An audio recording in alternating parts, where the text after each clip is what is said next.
mi cuerpo, agua, mi sangre, aire, mi aliento, fuego, mi espíritu.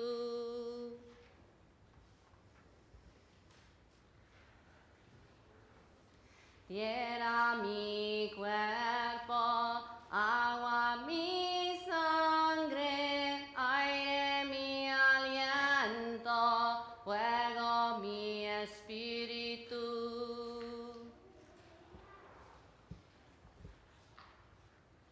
Tierra, mi cuerpo, agua, mi sangre, aire, mi aliento, fuego, mi espíritu.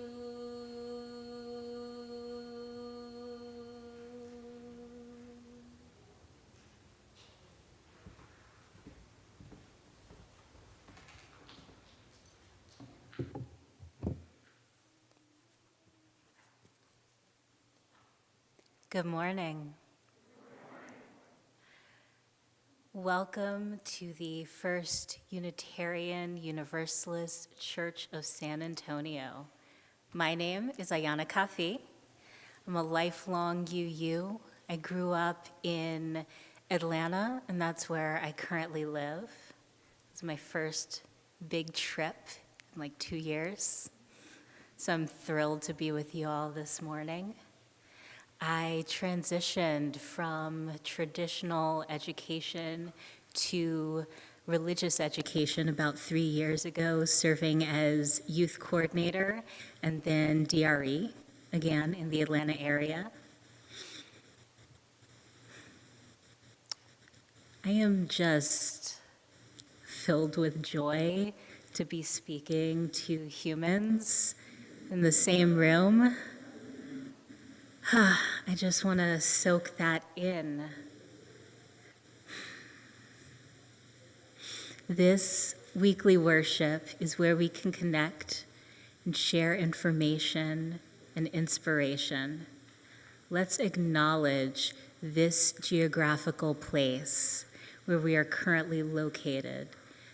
The Yanaguana, the home and traditional lands of the Kawiltakan people, the original and indigenous stewards of this land, which y'all all belong, and I am a visitor in, now called San Antonio, Bexar County, in Texas.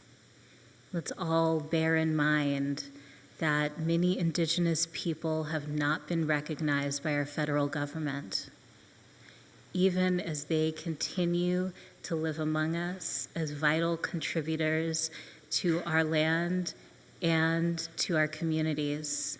Indeed, we speak these truths as one small step to becoming the diverse and multicultural community of communities that we aspire to be. At our church, at y'all's church, we strive to enact a universal love that binds us in mutual care and affection. In our work for justice for our planet and all its inhabitants, our faith is an all-inclusive faith. All means all. If you're new here today, like me, visiting for the first time, or anything in between, we welcome you to fill out a visitor's card. We'd like to get to know you and follow up. Wherever you are on your life's journey, we hope you find a place here.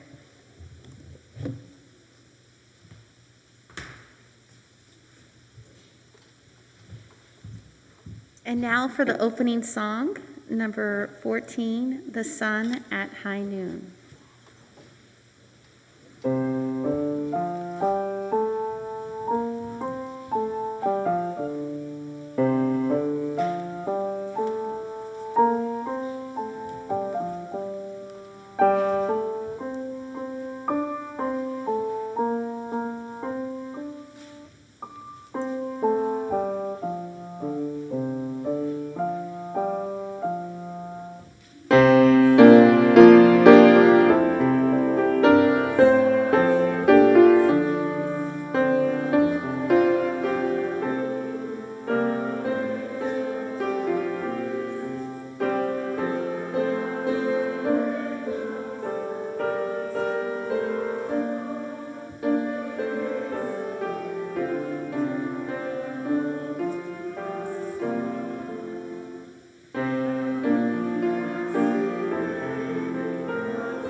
The flaming chalice unites our members in worship and symbolizes the spirit of our faith.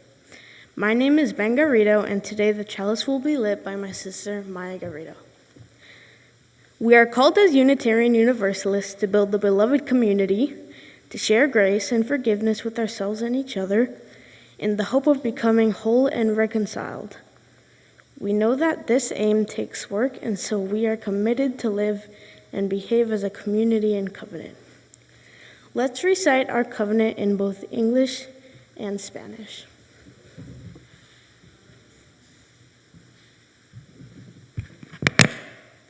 Love is the doctrine of this church. The quest of truth is its sacrament, and service is its prayer.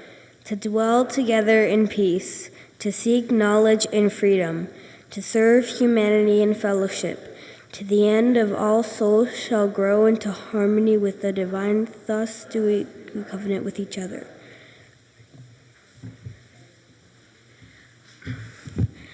El amor es la doctrina de esta iglesia, su sacramento es la búsqueda de la verdad y su oración es el servicio. Convivir en paz, buscar sabiduría en libertad, dar a la humanidad nuestro servicio fraternal para que todas las almas crezcan en armonía con la divinidad. Así pactamos el uno con el otro.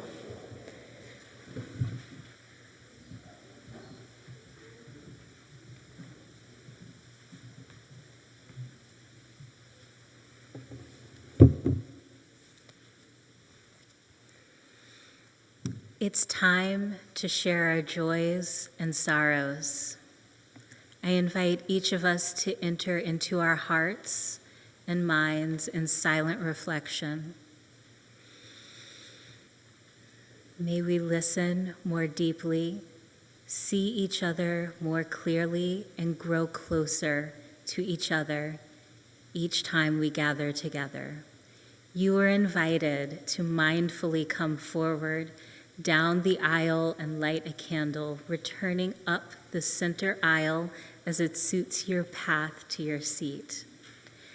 And as you do so, please keep in mind that social distancing not only affords comfort to others, but saves lives. Now let's savor this moment while Jamie plays our meditation music.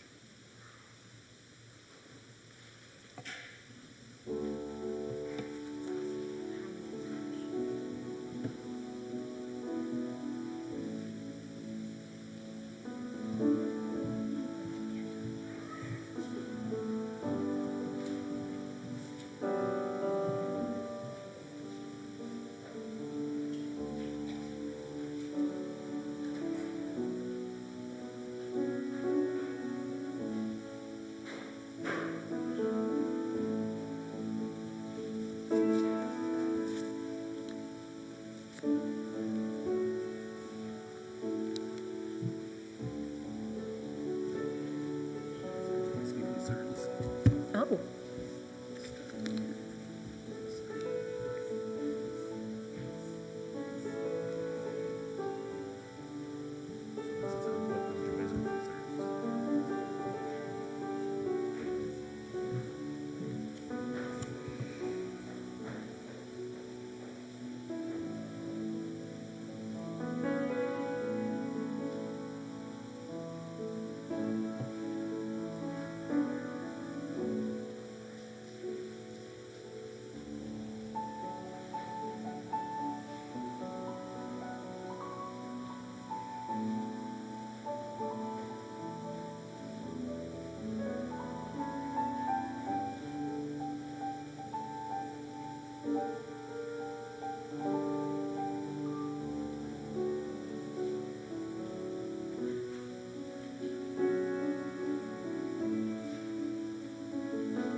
And now from the Community Book of Joys and Sorrows.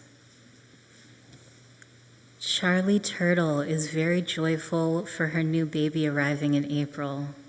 What a blessing.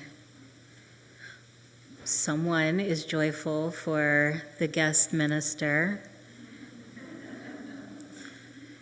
Sorrow for those struggling with the extreme weather events caused by climate change.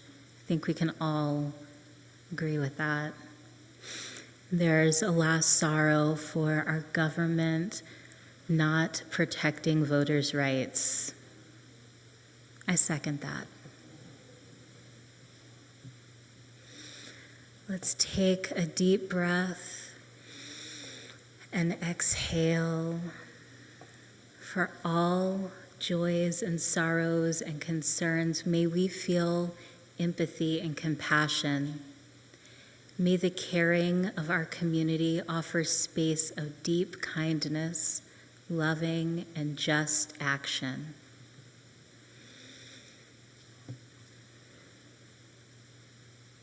Have you ever thought of space itself? What it is beyond planets and moons and stars and the rest of the nouns out there? If you have ever been a child, like I suspect that all of us might have been, or maybe still are, there's a chance that you thought about space. It's fascinating because it's as big and wide and unknowable as life is on this planet when you are new to both. Let's go on a trip, somewhere we can be alone together. Let's go to space. We only have a few moments, so for now, we won't be space explorers, but space experiencers. Take an inhale, and on your exhale, ask adult you to step aside. For some of us, this might take a few breaths. This might take closing your eyes and wiggling a little to find a comfortable position. This may even require you to make a silly noise or a goofy face. Do whatever you need to do, because now our child selves are in the driver's seat, so to speak. Choose a spacesuit. It could be a suit that you've seen astronauts wear in the past. It could be something you've seen in Star Trek. It could be your own made-up design. The important thing is that you put it on and you instantly feel comfortable. You feel safe. Now, choose a mode of transportation. There are no right answers. There are no wrong answers. It could be a spaceship or a rocket, but it could also be a purple balloon that you hold onto, or a ladder made of carrots. Whatever the mode of transportation, you are now using it. You are slowly but surely ascending past the clouds, through the thinning atmosphere, up, until you no longer feel the pull of our home planet. Take a moment to float. What do you feel? How does your body experience the lack of gravity? What is the texture of the piece of space that you are in? In the vast silence, what is the quality of the soundlessness? Does it buzz or ring? Or is it silence filled with stillness? Is the silence layered? What do you see? Is your view of the great blackness obscured or lit by any masses?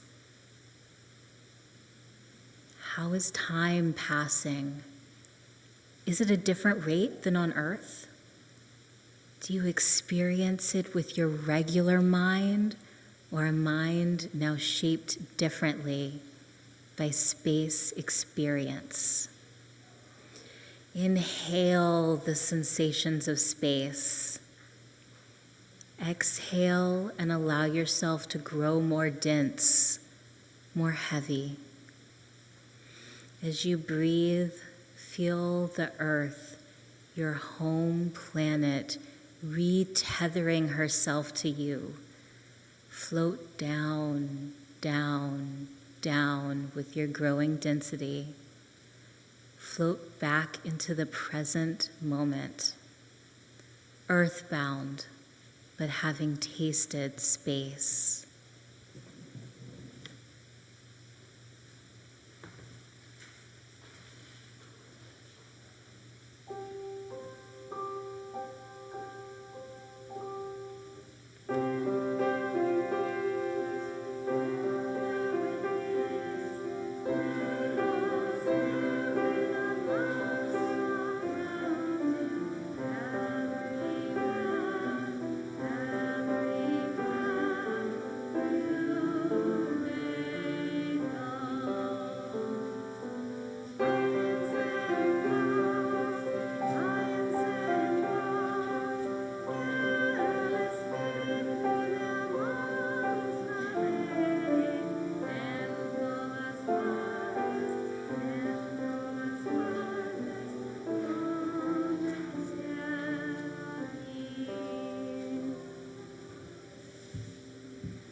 And now for our invitation to generosity.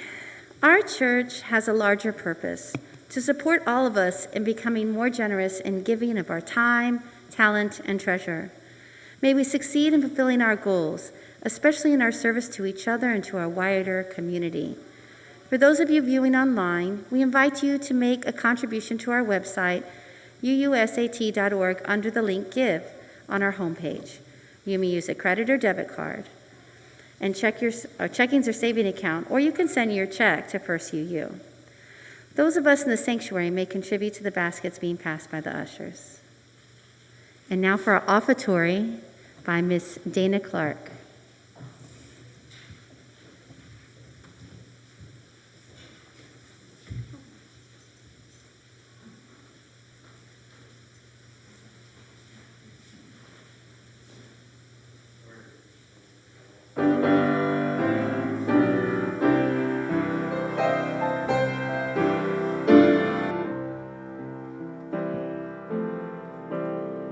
Though I was independent, self-sufficient on my own, when I laughed there was no echo.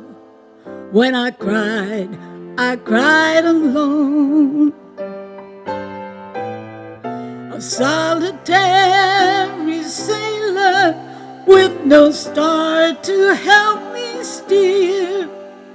I wasn't sure what was missing, but I hoped I'd find it here in this choir of many voices. Surely there is a part for me in this church of many choices. I am free to live my dream in this place. My heart rejoices. I have learned a brand new song in this church of many choices.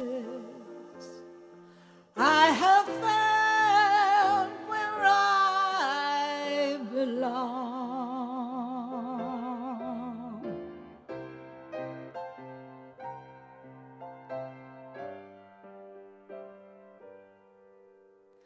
I build a context for my life, one friendship at a time. Though I was once as lonely as a word that has no rhyme, now my path seems sure with others walking by my side. I find my dreams reflected in the mirror of their eyes. In this choir of many voices, surely there is a part for me in this church of many choices. I am free to live my dream in this place. My heart rejoices. I have learned a brand new song in this church of many choices. I have found where I belong.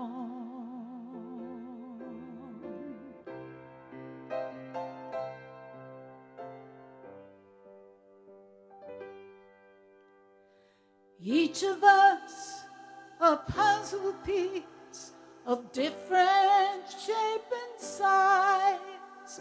We form a rainbow pattern that requires no compromise. We do not seek agreement in the limits of a creed. It's the differences among us that make our strength complete. In this choir of many voices, surely there is a part for me in this church of many choices. I am free to live my dream in this place. My heart rejoices. I have learned a brand new song in this church of many choices. I have found where I belong. I have found where I belong.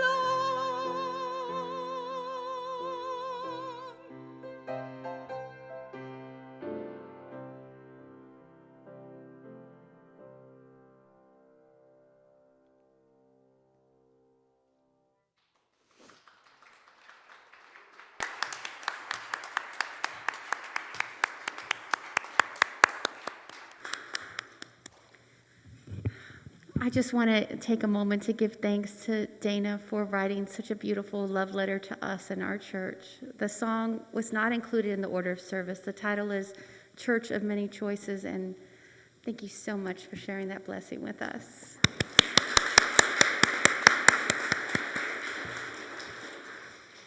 Let us now ponder the innumerable myriad of existence in this spectacular array of life. May its vastness help us transcend our either-or, limited scarcity thinking, and to see the abundant and beautiful ways of being. Help us to see that there is enough for ourselves and for all people, and to live into the truth that we are here to change, to grow, and to come fully alive. May our blessings be multiplied through our sharing of them. Amen.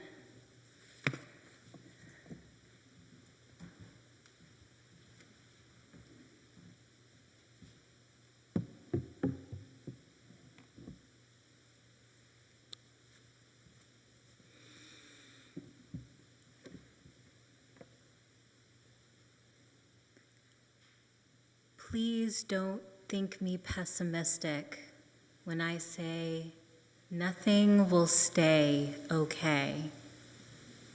I'm not a pessimist. I am a realist who has been trained as a dreamer. I am a visionary in the way that all who are connected to vision are. I imagine a future where at points everything is okay. Everything is peace in the sunshine, but experience has taught that sunshine times are earned. We cannot perceive sunshine, beauty, goodness without practices that bolster our joy, bolster the community. Today, I'm advocating for self-centeredness. That is to say, I am advocating for centering self in your resilience practices. This might be sticky for some, but for the time we have left together, put your trust in me. Extend both suspicion of disbelief and some grace. Grace in the fact that what I say might not apply to you. You may have not seen sunshine in decades. It could be endless thunderstorms in your life. That's okay. You belong here too. We have umbrellas to spare. Suspension of disbelief in the fact that for us to make this sermon work, for us to all get something out of this experience, we have to suspend critique for just a few minutes. I know that's a tough sell for UUs. But we have to replace it with curiosity. I am a guest here. We do not know each other. But give me a chance to experience who you are at play. In this space, let's wiggle, let's get comfortable and freely stem. Let us not hold in the natural expressions of our spirit. This, in itself, is a resilience practice. I got COVID last February, right before I was approved for a vaccine. That was a transformative thunderstorm. I suffered sicker than I have ever been and completely incapable of holding on to my thoughts. One thing I most remember is the fear that if I dimmed the lights in the bathroom while I showered, I would get cognitively lost without the external stimulus. That I'd be lost in my mind for hours just standing under the spray and watching the colors fade in and out of my waterproof speaker. I suspended taking walks. I suspended cooking and baking, preferring DoorDash. I suspended the amazing afternoon sits that I would have on the porch with my daughter's dog, my resilience rituals. Desperate for joy, desperate for a ray of sunshine, I asked for plants, and I was sent clippings from my friends' gardens. I put little vines in little jars under my bathroom skylight and used them as touchstones to find my way through exhausting self-care tasks. This is a resilience practice. I read Octavia E. Butler's Parable of the Sower and Parable of the Talents along with the Parables podcast at this time. These stories take place in the sunshine times, in the thunderstorms, and the transitions in between. Octavia uses the transition times, the protagonist's journey, as times to engage in pastoral conversations, process trauma, and gather education, on the possible traumas that await in the future. The characters used the time of transition as a way to gather knowledge that they wouldn't otherwise have access to. When they arrive in a stable space, they choose not to revert back to whatever their previous normal was, but to create new practices, new ways to engage in vigilance. While they were in the sunshine times, they created better fences than the ones that were breached in the past. They created better systems of patrol other than the ones that had failed them. They created go bags and hid them in the mountains. They educate themselves on plants and land that they occupy so as to not starve if they flee their homes again. They build loyal relationships with neighboring communities so they never find themselves friendless. This is a resilience practice. And reading the Parables series is a resilience practice, at least it is to me. One of my beloved friends has struggled through years of emotional pain in the form of caring for an ill family member through their passing. This happens.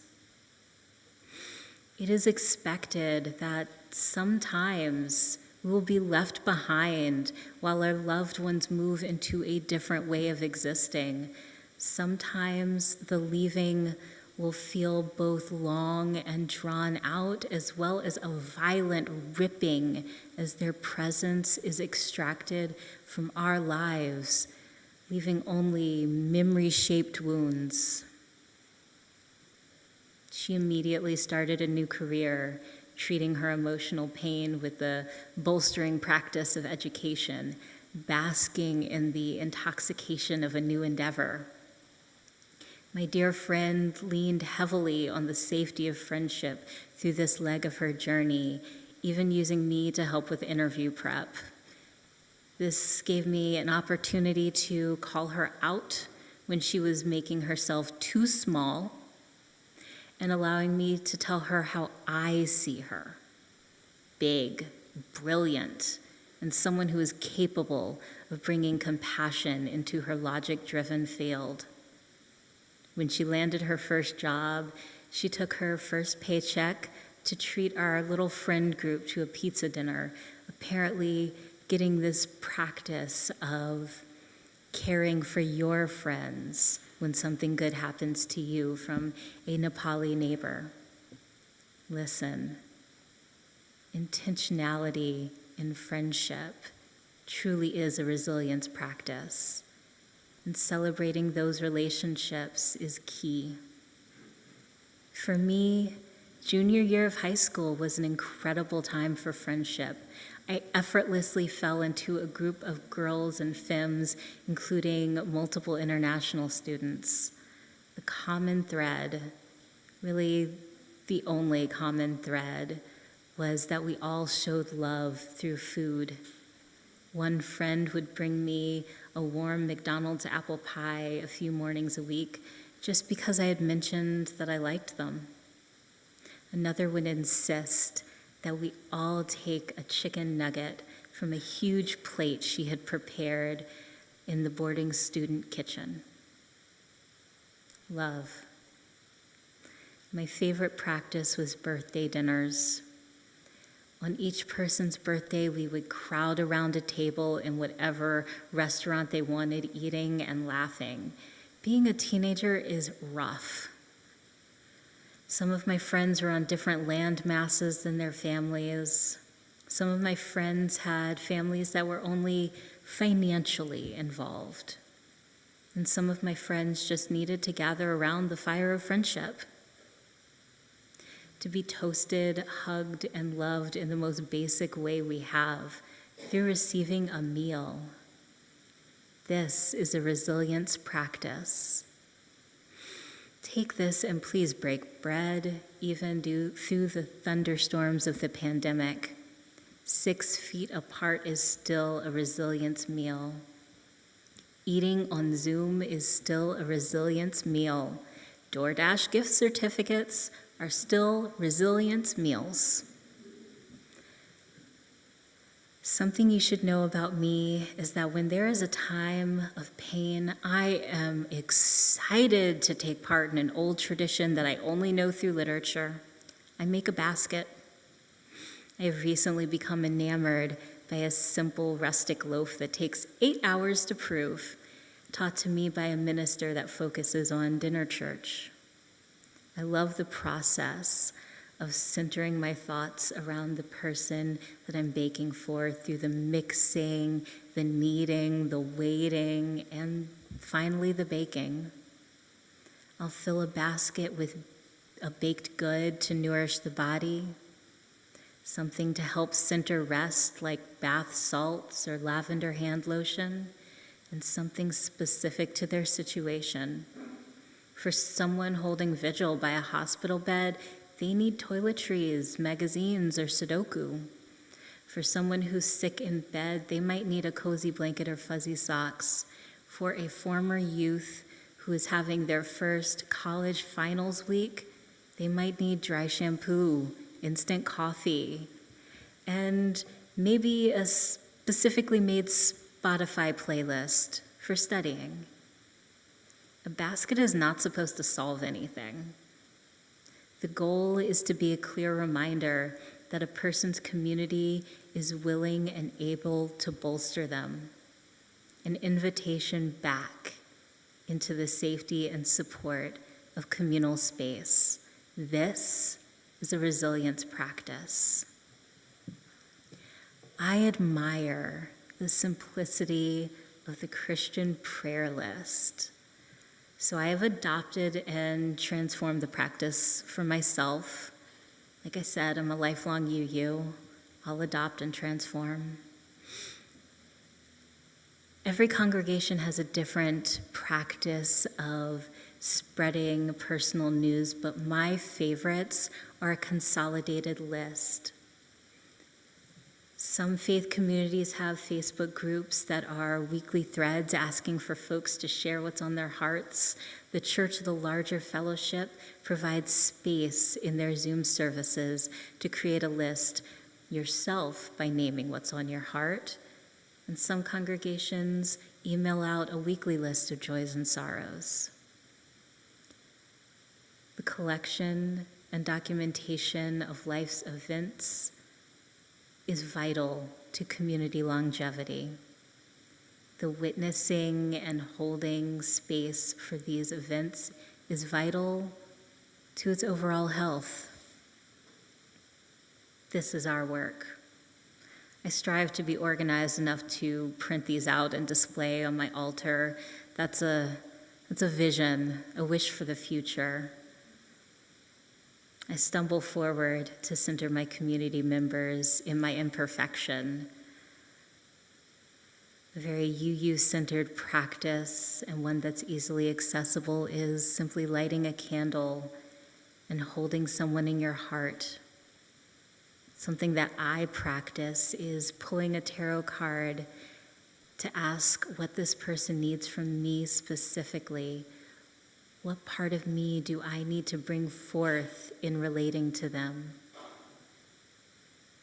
There's contemplative art practices like drawing or painting and flower arranging.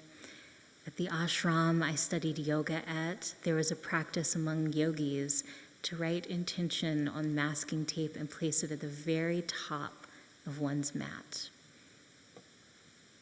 This can be changed to write the name of someone you're centering in your practice. This allows you to center yourself, your needs, and your spiritual journey while giving them the best of your intention.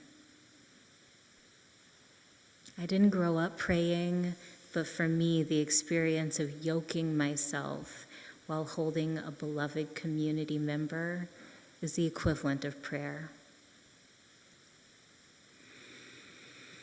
It's realistic to say that nothing will stay okay. Your sunshine will turn into thunderstorms, but they can and will transition back.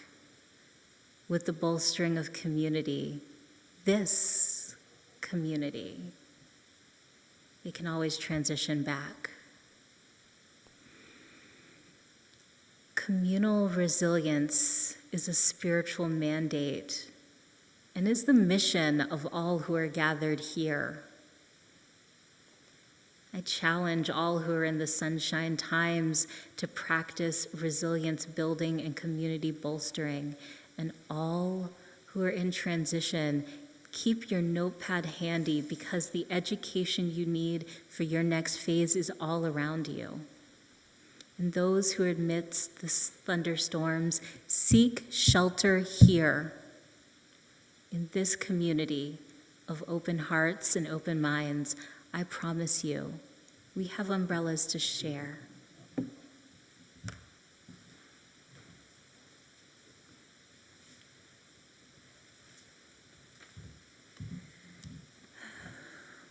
And now we're going to do hymn 1064 in the teal hymnal, Blue Boat Home.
Yesterday morning, I woke up just before sunrise in a cozy oasis of a home right outside of San Antonio.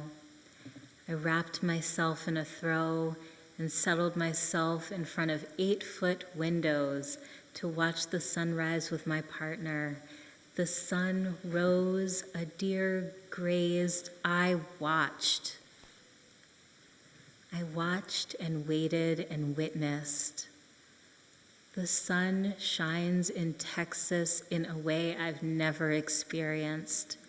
It greets you personally, coming straight down to you, kissing your skin and walking through the day with you. I'm grateful for another day in Texas, finding home and community seemingly wherever I go, finding safety and comfort in spaces strange to me, finding spaces that have been created with me in mind somehow. This is a resilience practice. Being together, the ritual of Sunday mornings is a resilience practice. Ashe, Amen, blessed be, and go forth, standing boldly in the sunshine of your lives.